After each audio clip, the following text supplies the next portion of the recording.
ఈరోజు dry fruits లడ్డుని పిల్లలు ఇష్టంగా తినే విధంగా ఎలా తయారు చేసుకోవాలో చూసేద్దాం. ముక్కలు కట్ చేసి డేట్స్ వేసి మనం చేస్తాం కదా డ్రై ఫ్రూట్స్ లడ్డుని, అది పిల్లలు అందరూ ఇష్టంగా తినరు. అలా కాకుండా ఇలా తయారు చేసి పెట్టండి, పిల్లలు ఇష్టంగా తింటారు. డ్రై ఫ్రూట్స్ లడ్డు అంటేనే అన్ని డ్రై ఫ్రూట్స్ కావాలి, అలా కాకుండా మన దగ్గర ఏవి అవైలబుల్గా ఉంటే వాటితోని చక్కగా చేసుకోవచ్చు. వాటన్నిటిని మంచిగా ఈ విధంగా డ్రై రోస్ట్ చేసుకుంటే ఎక్కువ రోజులు కూడా నిల్వ ఉంటాయి అనమాట. నెయ్యిలో వేయించాము అంటే కొన్ని రోజులకి కొంచెం స్మెల్ వస్తుంది కదా, అలా కాకుండా ఈ విధంగా డ్రై రోస్ట్ చేసుకున్నారంటే ఎక్కువ రోజులు కూడా నిల్వ ఉంటాయి.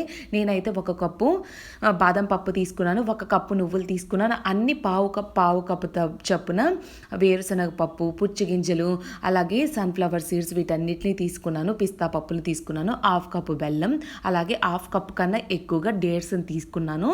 చూసారు కదా, ఇత్తనాలు లేకుండా తీసి పక్కన పెట్టుకున్నాను. ఈ డ్రై ఫ్రూట్స్ అన్నీ చల్లారిన తర్వాత గ్రైండ్ చేసుకున్నాను. ఈ విధంగా బరగ కొంచెం ఉంచుకొని యాలుక్కాయ, కొబ్బరిని వేసి గ్రైండ్ చేసుకొని ఫైనల్గా మనం ఈ బెల్లం డేట్స్ని కూడా వేసి మెత్తగా గ్రైండ్ చేసుకొని మళ్ళీ అంతా కలిపేసి మళ్ళీ గ్రైండ్ చేశారంటే మంచిగా మిక్స్ అవుతుంది. వీటన్నిటిని మనకి ఏ సైజులో కావాలంటే ఆ సైజులో లడ్డూలు చేసుకుంటే సూపర్ టేస్టీగా ఉండే డ్రై ఫ్రూట్స్ లడ్డు తయారైపోతుంది.